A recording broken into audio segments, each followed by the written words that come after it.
Los hermanos Delfín escaparon del doble terremoto en Venezuela y llegaron a Colombia buscando seguridad, pero la tragedia volvió a perseguirlos. Llegamos al epicentro del terremoto en Colombia. En San José del Palmar, sobrevivientes relataron cómo sus casas se unían y se separaban con una violencia jamás vista. Se cierra la ventana de los rescates. Familias y socorristas imploran silencio para escuchar cualquier señal de vida. Escenas de angustia, dolor y cansancio se registran en cada esquina. Esta tragedia ya tiene nombres propios. Desinformación desata polémica por llegada de socorristas internacionales. ¿Qué hay detrás del rechazo de Colombia a la ayuda ofrecida? Les explicamos. Les tenemos las espectaculares imágenes que dejó el eclipse total de sol en el mundo.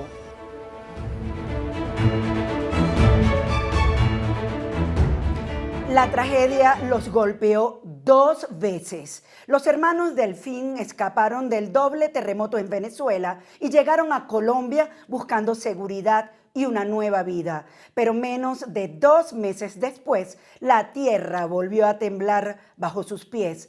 Ellos sobrevivieron a los 2 terremotos, pero no todos los venezolanos corrieron con la misma suerte tras el sismo en Colombia. Otros connacionales han sido reportados como desaparecidos y lamentablemente también se han reportado fallecidos. Son historias de sobrevivencia, dolor y esperanza que hoy se cruzan entre Venezuela y Colombia. Escaparon del doble terremoto en Venezuela y creyeron que en Cali podrían empezar de nuevo, pero la tierra volvió a temblar bajo sus pies. Son los hermanos Winter y David Delfín. En el primer terremoto perdieron a su madre, a su abuela y a su hermano menor en la OPP 27 en La Guaira. Cuando salgo de la playa, empieza todo el derrumbe y yo le empujo a él hasta que se agarre a una planta eléctrica. Llegaron a Cali, Colombia, con su padre, huyendo del dolor, buscando seguridad, intentando reconstruir sus vidas. Pero el 10 de agosto, cuando todavía no habían podido asimilar lo que habían vivido en Venezuela, volvió a temblar. 2 países, 2 terremotos, cuando parecía que lo peor había quedado atrás. La vida volvió a ponerlos a prueba. En ese momento vengo caminando, cuando veo que todo empieza a temblar, se empieza a mover todo, y yo me desespero, y lo único que en ese momento me pensé fue lo que me sucedió en Venezuela, y en ese momento me puse a llorar, desesperado, cómo estaban mis hijos, que mis hijos en ese momento estaban durmiendo. Para cualquier persona, volver a sentir un sismo de esta magnitud puede ser aterrador, pero para quienes acaban de sobrevivir a uno, el impacto es diferente. Es volver a sentir el miedo, es preguntarse si otra vez puede venirse abajo. Winter y Davy no son los únicos venezolanos marcados por esta cadena de terremotos. La tragedia también ha dejado a 3 venezolanos desaparecidos, Juan Vivas, Yelixa González y José Juan Vivas. Los 3 se encontraban en el edificio Vanessa, en la carrera 44 de Cali, cuando la estructura colapsó tras el terremoto. Sus familias ahora viven una de las etapas más difíciles, la espera. Conversamos con María Santiago, quien nos detalla las labores de rescate que en el sitio se desarrollan. Siguen las labores de rescate. Hay un equipo un poco más acotado de personas especialistas. Están trabajando con maquinaria pesada para poder terminar de llegar al túnel para poder acceder a las personas que se presume que están con vida. Anoche hicieron pruebas con apoyo de los equipos mexicanos. Pudimos tener equipos especializados y pudimos encontrar señales de vida. Se dieron algunas marcaciones y algunas indicaciones para que los rescatistas pudieran avanzar, las personas de los bomberos, del ejército, también está de las comunidades indígenas, no recuerdo precisamente cómo se llama la organización, pero también hay una representación indígena de un colectivo indígena organizado que está ahí apoyando, además de ciertos voluntarios ciudadanos que han sido seleccionados pues, por su, por su capacidad de dirigirse, de aportar, de sumar en este etapa. Estamos en minutos para nosotros críticos, pero con mucha esperanza, con mucha expectativa. En la madrugada, alrededor de las 2, 3 de la mañana, también sobrevolaron unos drones, captaron puntos de calor y, y bueno, ante esa esperanza, ante ese sitio a donde queremos llegar, por los medios necesarios todavía hay algunas cosas que remover para poder llegar a ese punto y acceder a esa parte del edificio y poder rescatar a algunas personas con vida. No tengo el 100% de la información verídica. A ver, no he entrado, no podemos entrar a preguntar directamente y las personas, los funcionarios que están alrededor custodiando el perímetro, tampoco reciben información porque la gente está 100% enfocada en lo que tiene que hacer, que es rescatar y salvar a las personas y Dios quiera que sea también nuestra familia. Nosotros tuvimos contacto con ellos por última vez. Bueno, mi hermana conversó con mi sobrino la noche anterior, domingo, una sobrina de la señora Yelixa, mi consuegra. Estuve en conversación esa mañana con ella, estuvieron chateando y luego fue el sismo y pues se cortó la comunicación. ¿Sabe si aparte de su familia hay otros venezolanos afectados? En esta edificación ellos eran los únicos venezolanos. Sé que hay otros venezolanos afectados en otras locaciones, pero de lo que se sabe, solamente ellos 3 estaban en este edificio Vanessa, en Cali. María del Mar no pierde la fe. Asegura que en el edificio Vanessa hay señales de vida. Sí, ayer hubo varios momentos para detectar señales de vida. Alrededor de las 6 de la tarde hubo la intervención de equipos especializados con los topos mexicanos. Ellos no intervinieron directamente en la labor de rescate, pero sí nos ayudaron a explorar y con unos equipos tecnológicos especiales poder detectar señales de vida y se detectaron. Después de eso ellos dieron algunos lineamientos, recomendaciones y se tuvieron que retirar. Y ahí quedó un equipo de mineros, bomberos, ejército y esta comunidad indígena que, disculpa, no recuerdo el nombre. Y en la madrugada pues también vinieron con estos drones y captaron puntos de calor. De hecho se veía como la silueta de una persona agachada y con el calor que señalaba que aún estaba con vida y otras personas también que estaban juntas, abrazadas, o sea, había distintos puntos de calor que nos daban señales de vida.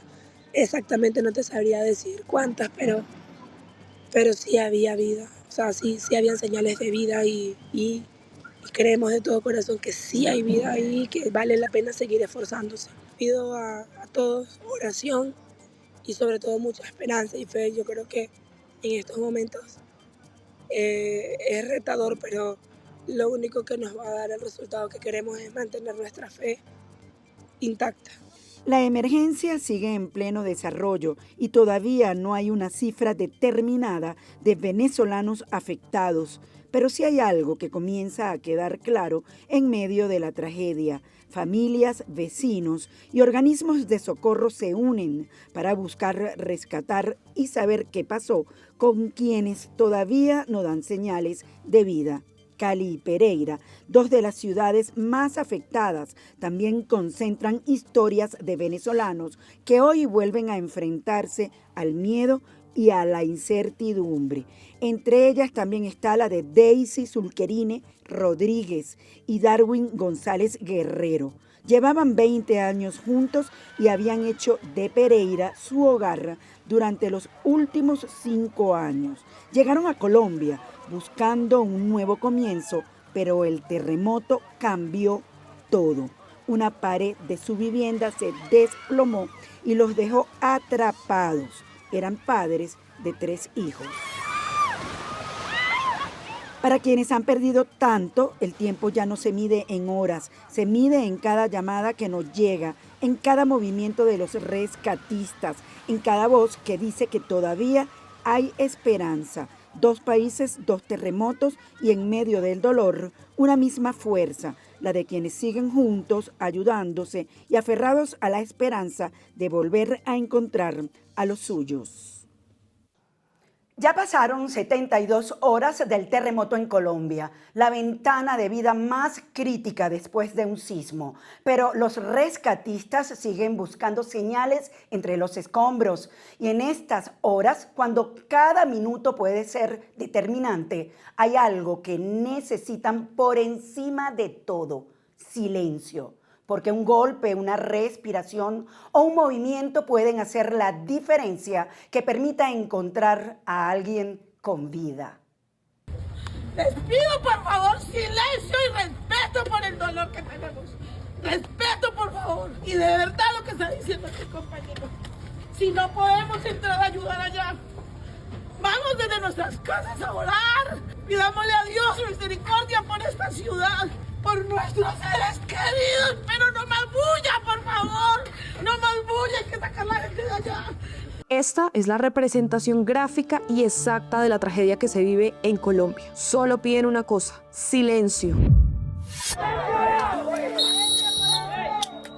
miren, es que así no podemos, por favor, necesitamos trabajar todos con una sola unidad.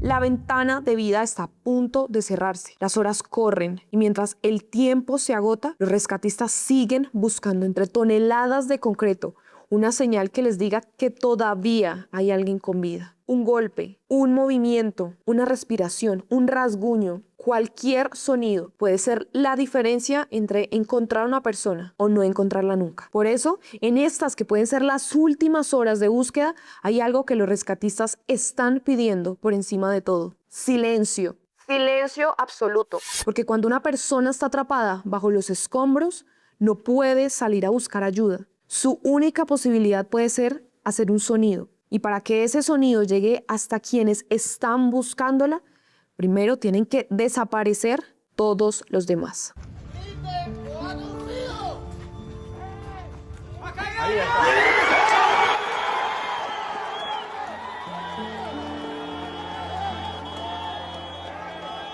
Los motores, las máquinas, las conversaciones, los gritos, los pasos, los susurros, todo aquello que pueda confundirse con una señal de vida. En las operaciones de rescate, el silencio no es una pausa, es una herramienta. Cuando un rescatista levanta los brazos y cierra los puños, está dando una orden que todos alrededor deben entender. Paren, no avancen, no hablen, no hagan ruido.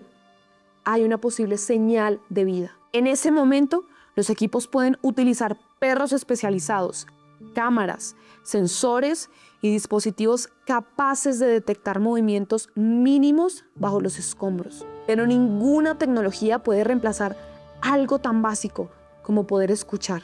Un golpe con los nudillos, un arañazo, una piedra que se mueve, una respiración, un llamado casi imperceptible. Y en medio de una emergencia, distinguir uno de esos sonidos puede ser extremadamente difícil si alrededor hay decenas de personas hablando o maquinaria funcionando.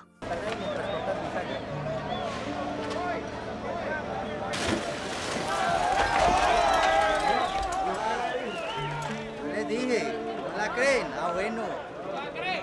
Métase, yo les dije.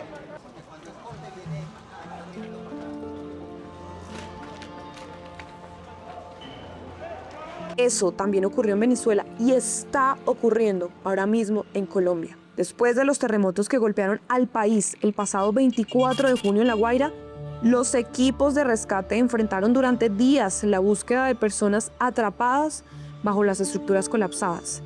Y allí también hubo momentos en los que los rescatistas levantaron sus brazos para pedir silencio, porque necesitaban escuchar. Los equipos utilizaron incluso geófonos, instrumentos capaces de captar vibraciones y sonidos producidos debajo de los escombros. En esos momentos, un golpe podía convertirse en una señal de vida. Y una señal podía significar una vida. Por eso, cuando los organismos de socorro piden silencio, no es una recomendación, es parte de la operación. Y quienes no tienen una función dentro del rescate también pueden ayudar a alejarse, no acercarse por curiosidad, no intentar grabar, no hablar, no encender vehículos, no hacer llamadas innecesarias, dejar despejada la zona. Porque cada persona que se acerca sin una función puede convertirse en un obstáculo y cada ruido puede dificultar que un rescatista encuentre el sonido de vida que está esperando. En Colombia, mientras se acerca el cierre de una de las ventanas más críticas para encontrar sobrevivientes, los equipos siguen trabajando contra el tiempo. Pero la gente no entiende lo que es hacer silencio, no lo entienden y es muy frustrante. Ustedes tienen que entender que hay gente metida entre los escombros con perros buscando sobrevivientes y ellos lo único que necesitan es silencio. No necesitan gente susurrando, gente caminando. Si le dicen quietos no es que para que caminen de puntillas, si le dicen silencio no es para que susurren. O sea, entiendan que necesitan absoluto silencio. Porque yo estoy segura que si fuera su familiar el que está acá metido y el que están intentando sacar, a usted le gustaría que la gente hiciera silencio y no moviera ni un solo pelo. Entonces haga usted el favor y haga caso. El terremoto solamente es una parte de la tragedia, porque parte del problema es la gente que no tiene empatía, la gente que no toma el problema con seriedad, que no tiene responsabilidad, que no tiene respeto. Las primeras horas después de un terremoto son determinantes, pero que pasen 72 horas no significa que automáticamente desaparezca toda posibilidad de encontrar vida. La búsqueda continúa mientras existan condiciones de seguridad y señales que indiquen que todavía puede haber alguien bajo los escombros. Y por eso cada minuto cuenta, pero también cada sonido. Quizás para quienes observan desde afuera, guardar silencio durante 1, 2 o 5 minutos pueda parecer poco, pero para alguien atrapado puede ser la oportunidad de golpear una vez más, de intentar moverse, de hacer un último esfuerzo para que alguien lo escuche. Y para un rescatista puede ser el momento en el que finalmente aparece una señal.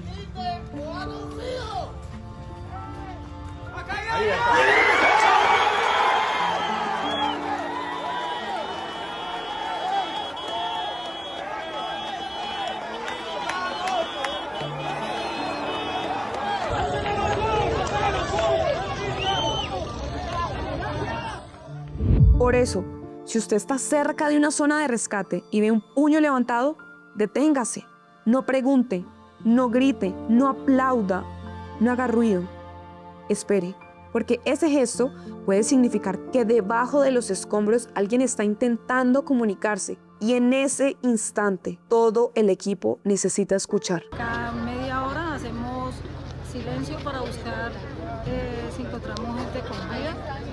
Hasta el momento se han sacado 3 personas con vida, 3 personas fallecidas.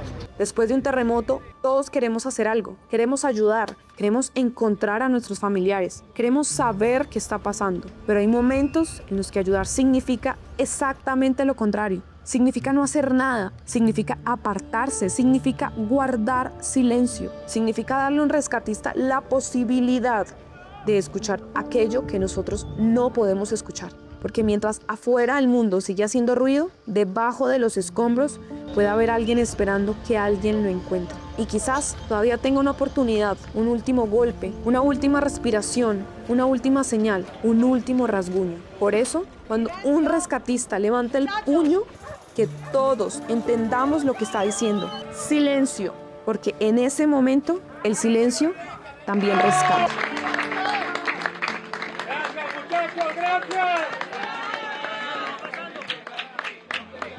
El terremoto ha dejado historias que todavía no tienen un cierre. Mientras algunas familias ya pudieron reencontrarse con sus seres queridos o recibir sus restos, otras siguen esperando un milagro. 377 personas permanecen reportadas como desaparecidas después del terremoto que sacudió a Colombia. El balance más reciente también deja 273 fallecidos y 3.824 heridos. Son cifras que todavía pueden cambiar mientras avanzan las labores de búsqueda, identificación y verificación. Pero detrás de esos números hay familias que llevan días esperando una respuesta. En Cali, esa espera tiene un nombre: Isabela Saavedra. Isabela es una de las 3 trillizas de la familia Saavedra Caicedo. El día anterior al terremoto, sus padres Víctor y Victoria habían compartido una noche de celebración. Horas después, la familia quedó separada por los escombros. Víctor y Victoria fueron encontrados sin vida, abrazados bajo las ruinas de su vivienda. Sus 3 hijas también quedaron atrapadas en la tragedia. Sofía, una de las trillizas, falleció. Isabela continúa sin ser localizada y Ana María sobrevivió, aunque resultó gravemente herida y permanece bajo atención médica. Ya fue sometida a una cirugía después de sufrir lesiones en los brazos y una fractura de pelvis. En una sola familia aparecen las 3 cifras que hoy marcan el balance de la emergencia: personas que perdieron la vida, una persona cuyo paradero todavía se desconoce y una sobreviviente que ahora enfrenta su recuperación. Pero la historia de Isabela también representa lo que están viviendo cientos de familias que siguen esperando información. El gobierno elevó a 377 el número de personas reportadas como desaparecidas. En Cali, una de las ciudades más afectadas, son 111 las personas que continúan sin ser localizadas. Allí también se contabilizan 96 fallecidos, 1.224 heridos y 88 personas que han podido ser rescatadas. La búsqueda continúa en los lugares donde todavía existen indicios de vida. Los equipos de rescate trabajan en infraestructuras inestables, hacen pausas para escuchar posibles señales y utilizan diferentes equipos para intentar detectar personas bajo los escombros. Y para quienes están esperando, la búsqueda no termina cuando pasan las primeras horas. También empieza otro proceso: reportar a la persona, cruzar información, verificar identidades y esperar una confirmación. Cuando la espera termina, para algunos familiares esa respuesta ya llegó. 3 días después del terremoto, los organismos de socorro localizaron a Carlos Arturo Aponte e Iliana Giraldo Aponte, de 11 años, padre y sobrina del periodista Carlos Aponte. Ambos se encontraban en el edificio Torres del Limonar, en Cali. La familia se había reunido apenas unas horas antes para celebrar el cumpleaños de Carlos Arturo y sus 41 años de matrimonio. Al día siguiente, el edificio de 5 pisos donde se encontraba el apartamento quedó sepultado por el terremoto. Su historia también muestra una parte de la emergencia que ocurre después de los rescates: la identificación y entrega de las víctimas. Medicina Legal informó que había recibido 230 cuerpos relacionados con el terremoto. De ellos, 205 ya habían sido identificados y 140 habían sido entregados a sus familiares. Entre las personas identificadas hay 12 menores de edad. La morgue de Cali incluso llegó a su capacidad máxima, por lo que algunos cuerpos tuvieron que ser trasladados a Palmira. Allí otras familias esperan poder completar un proceso que también hace parte de esta tragedia: recibir a sus seres queridos y despedirlos. Pero incluso después de establecer una identidad, hay familias que continúan esperando. Hoy quiero pedirle la ayuda a los bomberos, a las personas encargadas. Mi mamá fue una de las personas afectadas aquí en el barrio Chiminango. Ya lleva un día ahí, ya está en estado de descomposición. No vienen a ayudarnos porque nos dicen que hay personas con vida que necesitan ayuda, que necesitan prioridad. Lo entendemos, pero de verdad mi mamá está expuesta, todo el mundo la ve, todo el mundo le viene a tomar fotos. Entonces necesito que por favor nos ayuden. O sea, de verdad nosotros como familia estamos muy afectados, también con las fotos que comparten en redes sociales.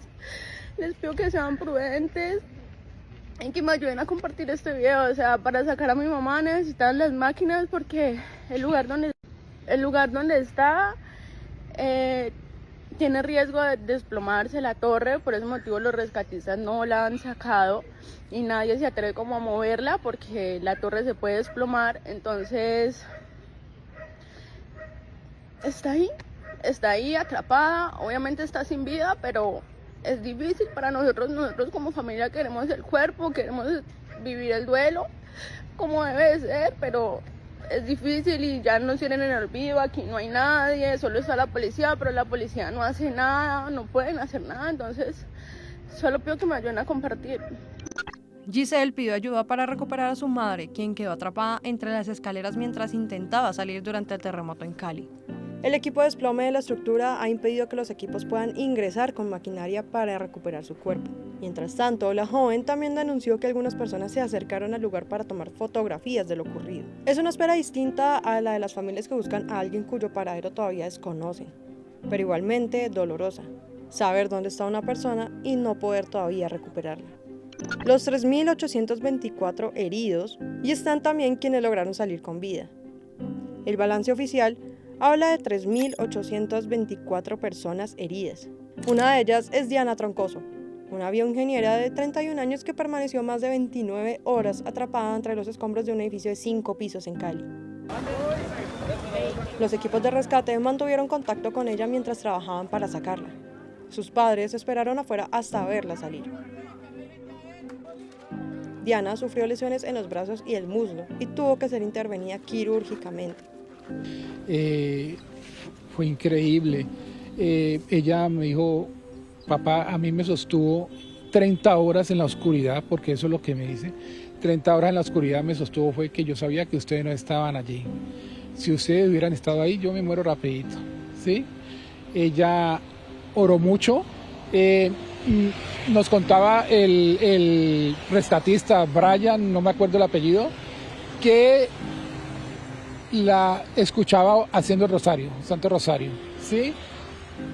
Otra oración, no me acuerdo cuál es, pero eso la sostuvo y apenas se pudo comunicar por un pedacito que sacó la carita, era hablando y hablando, y el rescatista le decía, no, Diana, respire, oxigene, no se desgaste hablándole, pero es que yo he pasado casi no sé cuánto tiempo sola, en la oscuridad, golpeando, sus manos están heridas porque ella golpeaba la pared y una puerta que no la dejaba moverse, estaba totalmente acurrucada. Eso nos llenó de mucha fortaleza. Su padre contó que después del rescate ya podía comer y tomar líquidos y que permanecía bajo atención médica. Su historia es la otra cara de una cifra que también sigue creciendo, la de quienes sobrevivieron, pero ahora tienen que recuperarse de las lesiones y de lo que vivieron durante las horas que permanecieron atrapados. Han pasado las primeras 72 horas desde el terremoto, pero la emergencia todavía no termina. El sismo deja más de 40.000 familias damnificadas y graves afectaciones en la infraestructura. De acuerdo con el último balance entregado por el gobierno, 12.584 viviendas fueron destruidas, 172 edificios colapsaron y más de 2.000 centros educativos resultaron afectados. 2.198 centros educativos afectados, 825 centros comunitarios afectados, 216 centros de salud afectados, 71 acueductos, 29 entidades bancarias y 5 aeropuertos. Asimismo, nos reportan 242 animales afectados, de los cuales 99 han sido rescatados y se encuentran en albergues dispuestos para su atención y recuperación, con los respectivos equipos veterinarios. Esas son las cifras oficiales que se desprenden de la realización del PMU Nacional en el día de hoy. Para quienes todavía buscan a un familiar, existen diferentes mecanismos para reportarlo o consultar información. La Cruz Roja Colombiana activó su programa de protección de vínculos familiares a través del WhatsApp 321-213-9525 y el correo rcf@cruzrojacolombiana.org.com. También está disponible la plataforma ciudadana Colombia Te Busca, donde se pueden registrar y consultar casos. Asocapitales habilitó además un espacio para reportar y consultar personas no localizadas, mientras que Radio Nacional puso sus 74 frecuencias al servicio de las familias y habilitó el WhatsApp 01-220-0727 para facilitar el intercambio de información. También se están recopilando reportes a través del diario El Espectador. Pero estos mecanismos ciudadanos no reemplazan los reportes ante las autoridades. También es necesario informar a la Fiscalía o a través de las líneas 122 o 018-919748, a la policía mediante el 123 o acudir a Medicina Legal y a las personerías municipales. Porque detrás de esos 377 nombres hay familias que todavía están esperando una respuesta. Y en medio de una emergencia en la que ya hay personas identificadas, familias que han podido despedirse y sobrevivientes que comienzan su recuperación, todavía hay quienes no saben qué ocurrió con los suyos. Para ellos, la emergencia no termina con este balance. La búsqueda continúa. Llegamos hasta San José del Palmar en Chocó, el municipio donde se originó el sismo de magnitud 7,4 y que quedó prácticamente aislado por los derrumbes. Sobrevivientes relataron cómo sus casas se unían y se separaban con una violencia jamás vista. Llegamos al epicentro, a este lugar, en medio de las montañas del Chocó, donde comenzó el terremoto de magnitud 7.4 que sacudió a Colombia. San José del Palmar, un municipio de unos 6.000 habitantes que 3 días después del sismo seguía prácticamente aislado del resto del país. Más de 40 derrumbes bloquearon sus vías de acceso y dejaron a comunidades enteras dependiendo de la llegada de ayuda por aire. Hasta aquí llegó un equipo de Noticias Caracol, nuestro canal aliado, en un helicóptero de la Fuerza Aeroespacial Colombiana, para mostrar por primera vez cómo quedó el lugar donde se originó este terremoto. La corresponsal de Chocó, Andrea Estrella, mostró la realidad de este lugar. Desde el aire se alcanza a dimensionar una parte de la emergencia, pero en tierra las historias tienen otro peso.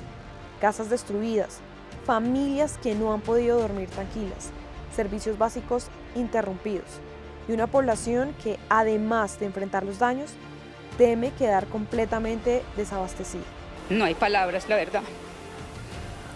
Mi casa quedó destruida, la tierra parecía que se iba a abrir, todo se movía, las casas se unían y se separaban, el negocio que administro quedó destruido, pérdidas incontables. Luzali Castillo recuerda el momento exacto en que sintió que la tierra parecía abrirse. Gritaba para proteger a sus sobrinas, intentaba ponerlas a salvo, mientras las casas se movían y el suelo parecía perder estabilidad. 3 días después, todavía con lágrimas, cuenta que lo perdió todo. La casa de Adriana Escobar también quedó en muy mal estado. Puede ver, mire las afectaciones que tiene la casa, mire esta otra, no hemos podido dormir tranquilamente, hemos tenido más de 40 réplicas, anoche se sintió una dura. Y el miedo no terminó cuando terminó el primer movimiento. Las réplicas siguen sintiéndose sobre el mismo territorio. Para quienes tienen sus casas averiadas, cada nuevo movimiento significa preguntarse si la estructura resistirá. Pero aquí hay otro problema: llegar. 19 veredas quedaron aisladas, más de 300 familias resultaron afectadas. Las vías permanecen bloqueadas por derrumbes y el municipio enfrenta interrupciones en servicios esenciales. Tenemos agua, no tenemos luz, la señal pues está demasiado intermitente y pues al no tener vía de acceso pues en poco tiempo nos vamos a quedar sin abastecimiento completamente. Entonces que nos escuchen porque San José del Palmar también es Chocó, también es Colombia. La señal telefónica también es intermitente. Mientras las autoridades intentan abrir nuevamente los caminos, los habitantes hacen un llamado para que la emergencia de San José del Palmar no quede escondida detrás de las imágenes de las grandes ciudades. La respuesta comenzó a llegar por aire. Los primeros equipos llevaron atención médica y ayudas para las familias damnificadas. Hacer un diagnóstico, hacer un triaje inicial de cuál es la magnitud, la afectación, y con eso promover evacuación y atención primaria médico-quirúrgica. Y mientras se realiza el diagnóstico de las estructuras, también comenzó el ingreso de maquinaria para remover los derrumbes que mantienen incomunicado al municipio. Más de 20 puntos de la vía comenzaron a ser intervenidos para intentar recuperar el acceso terrestre. Pero detrás de las cifras y de los derrumbes hay una pregunta que se repite: ¿cómo se reconstruye después de perderlo todo? Y esa pregunta también la está haciendo Yuri Copete, modelo y actriz chocuana. Aunque hoy está a miles de kilómetros, en México el terremoto también llegó hasta allá. Yo me despierto y veo mi celular y muchos mensajes de muchos conocidos, amigos. Yuri, ¿cómo está tu familia? Amor, ¿cómo está tu familia? Tu familia, tu familia. Mi hermana me había escrito Yuri, mi mami me había escrito Yuri.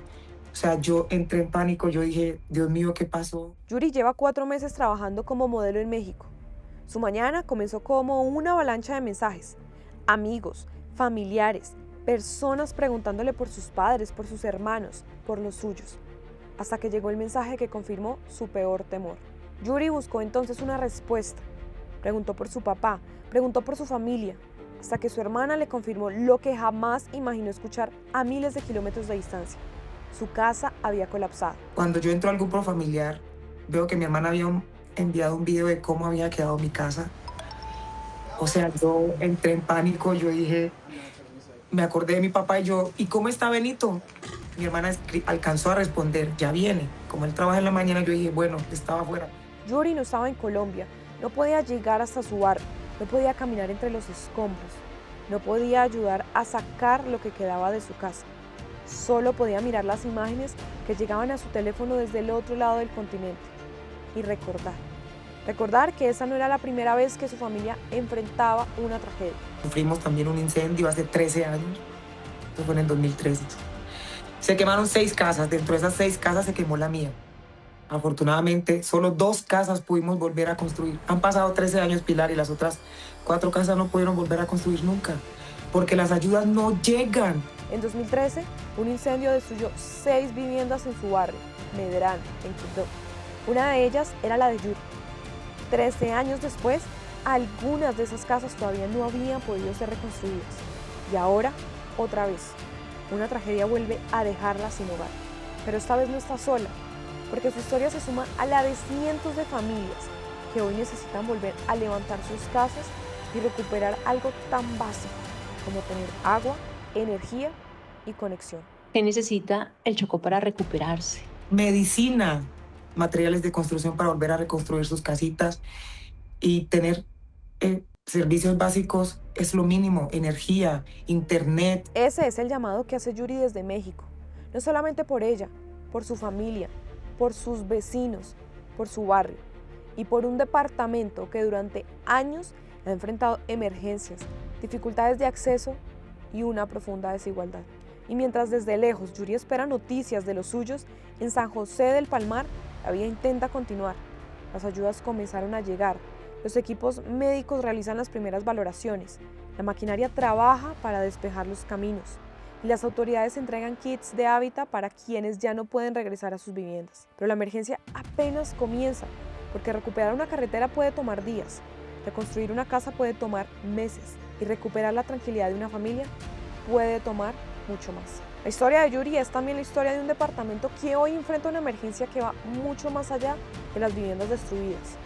El terremoto de magnitud 7.4 golpeó a Chocó a las 7:34 de la mañana del 10 de agosto, con epicentro en San José del Palmar, pero sus efectos se extendieron por buena parte del territorio. El aislamiento no se limita al epicentro.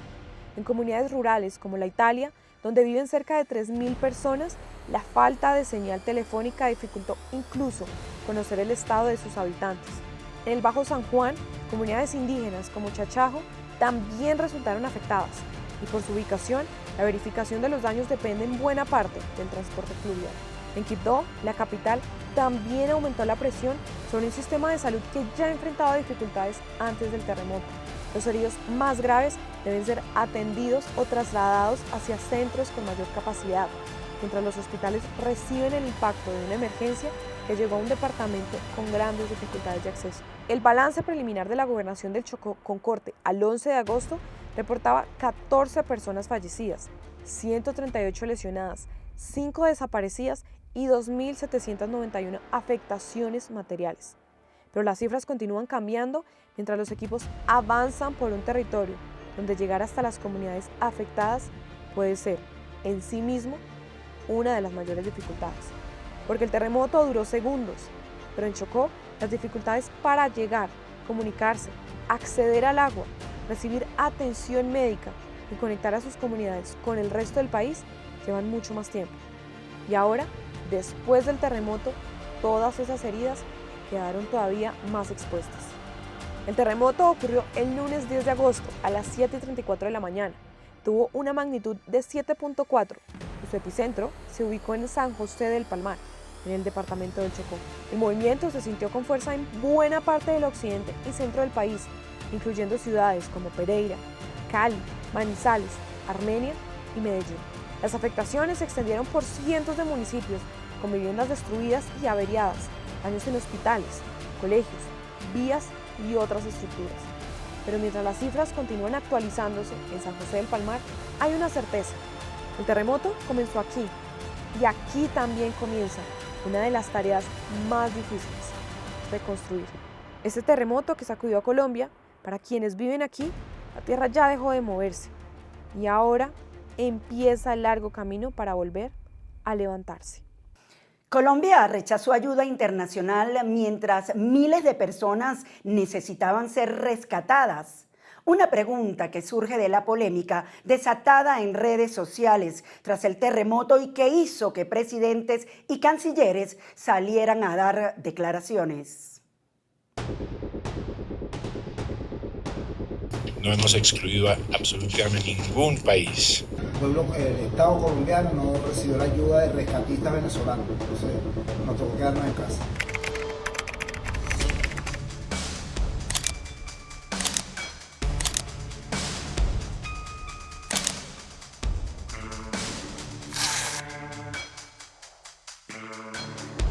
Nosotros somos voluntarios y nosotros atendemos el llamado del deber. No somos diplomáticos, no solicitamos permiso, sino lo que hacemos es que acudimos, porque si me pongo a seguir protocolos de tipo administrativo, burocrático, nunca voy a ir a ningún lado. ¿De verdad el gobierno de Colombia rechazó ayuda internacional para atender el terremoto? La polémica se disparó en las últimas horas cuando se supo que el gobierno de Abelardo de la Espriella rechazó ciertos equipos de rescate y solicitó ayudas muy específicas a ciertos países. Fueron señalados de solo aceptar ayuda de países afines políticamente durante las horas vitales para poder salvar vidas. Bueno, en todo esto hay verdades, mentiras y mucha desinformación que vamos a analizar punto por punto. Desde las primeras horas después del terremoto, diferentes gobiernos ofrecieron ayuda a Colombia. Entre ellos estuvieron México, El Salvador, Estados Unidos, China, España, Japón, Suiza, Alemania y otros más. La ayuda ofrecida no era necesariamente del mismo tipo. Algunos países ofrecieron alimentos, medicamentos, dinero, equipos médicos o apoyo logístico. Otros ofrecieron algo mucho más específico: personal especializado en búsqueda y rescate urbano, conocido internacionalmente como equipos USAR. Y es precisamente sobre estos equipos de rescate donde comenzó la controversia. El canciller colombiano Omar Bula se refirió al tema. No hemos excluido a absolutamente ningún país, ¿cierto? En términos de los ofrecimientos que nos han hecho, trabajamos con países sin ninguna consideración ideológica ni política y aceptamos y agradecemos aquí su ayuda de manera encarecida. Sin embargo, para muchos usuarios en redes sociales esto no es cierto. La teoría se popularizó después de que varias personas señalaran que parecía que el gobierno solo estaba dispuesto a aceptar ayudas de países con gobiernos políticamente afines y después de un comentario del presidente de El Salvador, Nayib Bukele, donde aseguraba que Colombia solo le solicitó suministros y no equipos de rescate. Esta parte es totalmente cierta. Colombia solicitó ayudas internacionales muy específicas y entre ellas, los grupos de rescate no figuraban en las peticiones, lo que generó indignación en cierta parte del público. Pero lo cierto es que hay una razón para esto. El país cuenta con equipos especializados de búsqueda y rescate urbano, y de hecho tiene uno de los grupos con mayor reconocimiento internacional, el USAR Col 1, integrado por decenas de especialistas y binomios caninos. Fue nuevamente clasificado este año bajo los estándares de INSARAG, el sistema de Naciones Unidas que establece los protocolos internacionales para este tipo de operaciones. Y hay un dato que habla de la capacidad colombiana. Solo 4 países de América cuentan actualmente con equipos que tienen esta clasificación internacional: Estados Unidos, Chile, Ecuador y Colombia. Es decir, cuando el gobierno argumenta que Colombia tenía capacidad propia para responder al terremoto, no se trata simplemente de una afirmación política. El país efectivamente cuenta con equipos altamente especializados y reconocidos internacionalmente. Pero aquí aparece otro punto importante. En una emergencia de estas dimensiones, más rescatistas no necesariamente significa más rescates. Si todos los países que ofrecieron ayuda hubieran enviado simultáneamente equipos sin una coordinación previa, podrían haberse generado problemas logísticos, equipos duplicando tareas, dificultades para asignar zonas de búsqueda, problemas de comunicación, necesidad de alojamiento, alimentación y transporte para cientos de especialistas adicionales y, en el peor de los casos, interferencias entre grupos trabajando en el mismo lugar. Precisamente para evitar eso, existe INSARAG. La idea no es que después de un terremoto todo el que tenga un equipo de rescate simplemente llegue al país afectado. La idea es identificar qué equipos tienen las capacidades necesarias, coordinarlos y asignarlos a los lugares donde realmente pueden ser útiles. Pero esto tampoco cierra la polémica, porque una cosa es decir que Colombia no tenía por qué aceptar indiscriminadamente a todos los equipos ofrecidos, y otra muy diferente es preguntarse si el país evaluó suficientemente rápido qué grupos adicionales podían ser necesarios y si la ayuda internacional pudo haberse incorporado antes. Ahí está precisamente una de las preguntas centrales de esa controversia, llevada por esa pregunta totalmente válida que puede y debe ser juzgada una vez se conozcan las cifras finales del desastre y los expertos las analicen. Ahora, respecto a que el gobierno solo aceptó ayudas de países afines políticamente, hay elementos que alimentan esta sospecha. Por un lado, el mismo Javier Pava aseguró que existieron discusiones políticas alrededor de la ayuda. Por otro, varios de los países inicialmente señalados como prioritarios mantienen relaciones políticas cercanas con el nuevo gobierno colombiano, como Estados Unidos, El Salvador y Ecuador. Pero que se haya priorizado a estos gobiernos afines no equivale a una prueba, solo demuestra precisamente la simpatía entre sus gobernantes y no se debe olvidar el caso de México. El gobierno de Claudia Sheinbaum y el de Abelardo de las Priellas son ideológicamente opuestos, pero la presidente confirmó que México movilizó ayuda a los colombianos. Qué bueno que lo preguntaron. Ayer a través de la Secretaría de Relaciones Exteriores nos pidieron algunos temas específicos por parte del gobierno de Colombia. A las 7:11 y 7:40 horas de este miércoles, o sea, ya despegaron 2 aeronaves de la Fuerza Aérea Mexicana del AIFA rumbo a Pereira, Colombia, con 854 despensas que representan 19.5 toneladas de ayuda humanitaria, y van también obviamente elementos del ejército mexicano para apoyar en todas las labores. 12, 13 y 14 de agosto se enviarán 2.562 despensas que representan 58.5 toneladas de ayuda humanitaria. Se envía agua, se envían también medicamentos.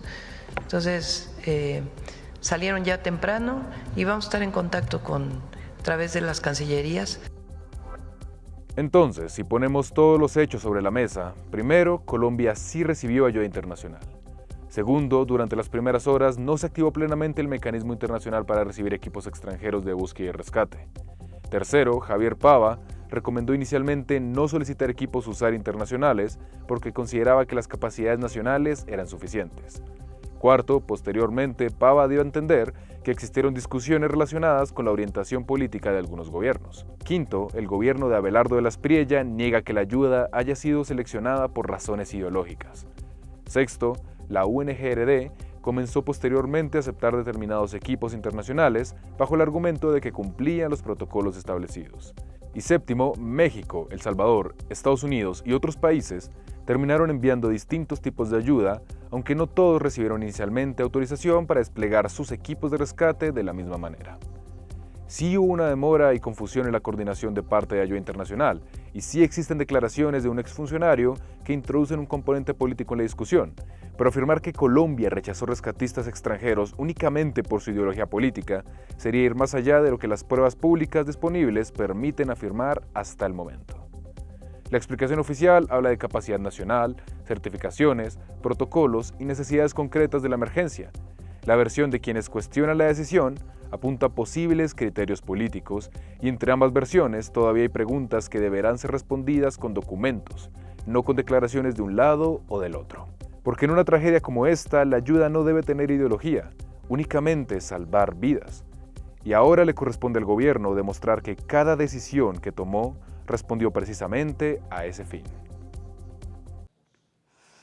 Cambiamos de tema, porque el mundo fue testigo de un eclipse total de sol que cambió el cielo por unos minutos. La sombra de la luna oscureció el día y convirtió distintos rincones del planeta en el escenario de un fenómeno astronómico que millones esperaron para ver. El día se convirtió en noche y por unos minutos millones de personas dejaron de mirar el reloj para mirar al cielo.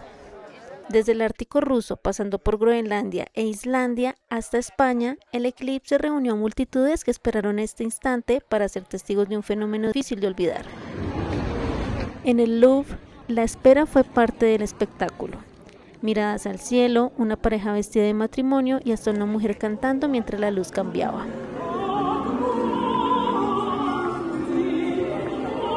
Mientras en algunos lugares bastaba con levantar la mirada, en otros había que encontrar el punto exacto para vivir la oscuridad, y eso movilizó a multitudes.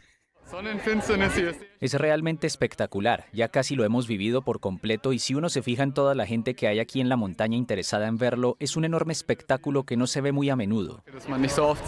Para algunos, la expectativa fue tan grande que valió un viaje de miles de kilómetros. Matt McMullan cruzó el Atlántico desde Filadelfia hasta Islandia para vivir el momento en el que el día se convertiría en noche. Fue increíble, simplemente ver ese espectáculo natural, pasa del día a la noche y de nuevo a día en cuestión de minutos, es una locura, valió la pena el viaje. En Islandia, la expectativa también se hizo sentir entre los que llegaron hasta Keflavik. Y cuando la sombra llegó a España, la expectativa ya era enorme. El eclipse atravesó el país en diagonal y convirtió playas, montañas y pequeñas localidades en grandes miradores. En Castellón de la Plana, la espera terminó en una cuenta regresiva. Cada segundo el sol se hacía más pequeño hasta que llegó el momento que todos estaban esperando. Pues cuando lo ves es espectacular, no te lo crees. Cuando la cuenta atrás, ir viendo la emoción de cómo se va haciendo más pequeño y cuando lo ves por fin, es que no te lo crees. Yo creo que es de las cosas más bonitas que he visto en mi vida. En el País Vasco, la espera tuvo un ritmo propio. Cientos de personas se reunieron con sus gafas especiales, los niños buscaron el mejor ángulo y un DJ acompañó los minutos previos al eclipse. Mucha gente, no esperábamos que hubiera esperábamos que hubiera gente, pero no tanta y tan ambientado y la gente pues súper motivada para ver el eclipse, la verdad es que muy bonito, sí. Y cuando finalmente llegó la oscuridad, la fiesta se transformó en asombro. No habría palabra exacta para poder definirlo, si yo tuviese que personalmente definirlo, sería como bello, sería bello, sí. Para otros, la experiencia fue todavía más extraña. El día se apagó. El paisaje cambió y por unos instantes parecía que no quedaba nada de sol. No, que hay mucha oscuridad ahora. Es muy raro todo. Oye, que no queda nada ya, ¿eh? Pero esa oscuridad duró muy poco. En las zonas de totalidad apenas unos minutos. El tiempo suficiente para que millones de personas a miles de kilómetros de distancia vivieran el mismo fenómeno, cada uno a su manera. Unos lo convirtieron en celebración. Otros hicieron un viaje para encontrarlo. Algunos lo vivieron en familia y otros simplemente se quedaron en silencio. Pero todos esperaron lo mismo. Ese instante en que por unos minutos el día se convirtió en noche.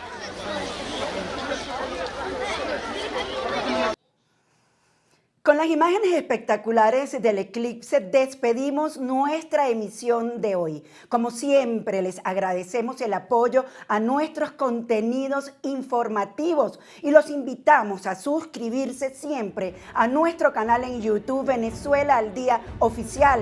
También a apoyarnos en nuestras redes sociales de Facebook, Instagram y TikTok. Soy Yasmín América Velasco y recuerde siempre que donde está un venezolano, está Venezuela al día. Hasta una próxima emisión.